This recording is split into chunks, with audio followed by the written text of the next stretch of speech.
ನಮಸ್ಕಾರ ಸ್ನೇಹಿತರೆ, ಭಕ್ತಿಭಾವ ಚಾನಲ್ಗೆ ನಿಮಗೆಲ್ಲರಿಗೂ ಸ್ವಾಗತ. ಇವತ್ತಿನ ಅಧ್ಯಾಯ ವಚನ ಶ್ರೀದೇವಿ ಮಹಾತ್ಮೆಯ 15ನೆಯ ಅಧ್ಯಾಯ ಶುಂಭವಧೆ. ಭಾರತಿಯು ಶೂಲದಿಂದ ಶುಂಭನ ತಲೆಯನ್ನು ಕತ್ತರಿಸಿದ್ದು.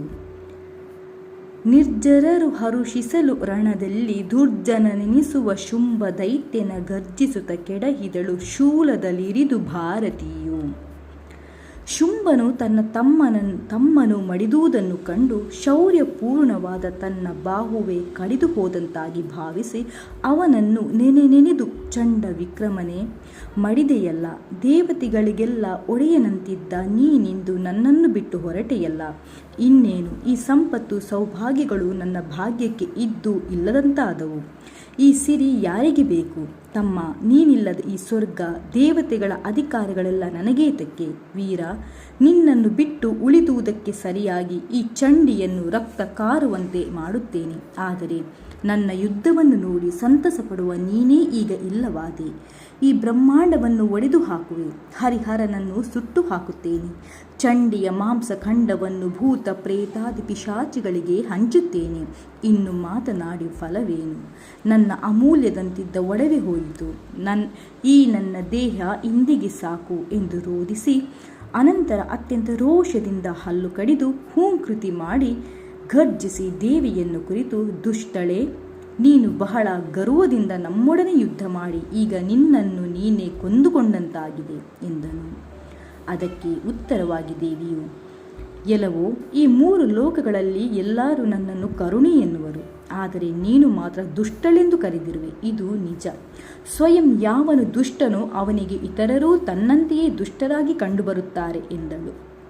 ರಾಕ್ಷಸನು ಅವಳ ಮಾತಿಗೆ ದೇವತೆಗಳೆಲ್ಲರೂ ನೋಡುತ್ತಿದ್ದಂತೆಯೇ ಸೈನ್ಯವೆಲ್ಲವನ್ನು ಕೊಂದು ಈಗಲೂ ಗರ್ವದಿಂದ ನನ್ನೊಡನೆ ಮಾತನಾಡುತ್ತಿರುವೆ. ನಿನ್ನೊಬ್ಬಳನನ್ನು ಕೊಂದು ನನ್ನ ಸರ್ವ ಸೈನ್ಯಕ್ಕೆ ಪ್ರತಿಕಾರ ಮಾಡುವೆನು, ಇದು ಭೂಮಿಯ ಮೇಲೆ ಆಣೆ ಇಟ್ಟು ಹೇಳುತ್ತಿರುವ ಮಾತು ಎಂದನು. ದೇವಿಯು ರಾಕ್ಷಸನಿಗೆ ಆಗ, ಏಲವೋ ರಾಕ್ಷಸ ರಾಜ, ಕೇಳಿಲ್ಲಿ, ನನ್ನ ವಿಭೂತಿಯೇ ಈ ವಿಶ್ವವೆನ್ನುವುದು. ಇದೆಲ್ಲವೂ ನನ್ನಲ್ಲೇ ಇದ್ದು ನನ್ನಿಂದಲೇ ಬೆಳಗಿ ನನ್ನಲ್ಲಿಯೇ ಲಯವಾಗುತ್ತದೆ. ಹೀಗಿರಲು ಕೊಂದಳು ಎಂಬುದೇನು?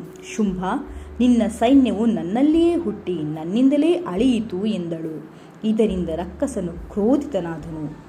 ಒಡನೆ ಅವನು ದಿನಕರ ತೇಜವನ್ನು ಹಳೆಯುವಂತೆ ಜ್ವಾಲಾಮಯ ಶರಗಳನ್ನು ದೇವಿಯ ಮೇಲೆ ಸುರಿಸಿದನು. ದೇವಿಯು ಅವನ ಮೇಲೆ ಅಷ್ಟೇ ವೇಗದಿಂದ ತೇಜಪೂರ್ಣ ಶರಗಳನ್ನು ಪ್ರಯೋಗಿಸಿದಳು. ಅವರಿಬ್ಬರ ಯುದ್ಧವು ಅತ್ಯಂತ ರೌದ್ರತಮವಾಯಿತು. ಆ ಭಯಂಕರ ಯುದ್ಧವನ್ನು ದೇವತೆಗಳು ರಾಕ್ಷಸರು ಭಯ ವಿಫಲರಾಗಿ ನೋಡುತ್ತಿದ್ದರು. ದೇವಿಯು 100 ದಿವ್ಯಾಸ್ತ್ರಗಳಿಂದ ರಾಕ್ಷಸರನ್ನ ರಕ್ತವನ್ನು ಕಾರುವಂತೆ ಮಾಡಿದಳು. ದೈತ್ಯನು ಈ ಎಲ್ಲ ದಿವ್ಯಾಸ್ತ್ರಗಳನ್ನು ನಿವಾರಿಸಿ ದೇವಿಯ ಮೇಲೆ ಸಹಸ್ರಾರು ಬಾಣಗಳ ಸುರಿಮಳೆ ಸುರಿಸಿದನು. 3 ಲೋಕಗಳು ಭಯದಿಂದ ಕಂಪಿಸಿದವು. ಅವರಿಬ್ಬರ ಯುದ್ಧವನ್ನು ವರ್ಣಿಸಲು ಯಾರಿಂದ ತಾನೇ ಸಾಧ್ಯ? ದೇವಿಯು ರಾಕ್ಷಸನ ಶರದಿಂದ ಘಾತಳಾಗಿ ಅವನ ಮೇಲೆ ಶರವರ್ಷ ಮಾಡಿದಳು. ಅವನು ಆ ಶರಘಾತದಿಂದ ನೊಂದು ಕೋಪದಿಂದ ಕಿಡಿಕಿಡಿಯಾಗಿ ದೇವಿಯ ಮೇಲೆ ಶರವರ್ಷವನ್ನು ಮಾಡುವನು.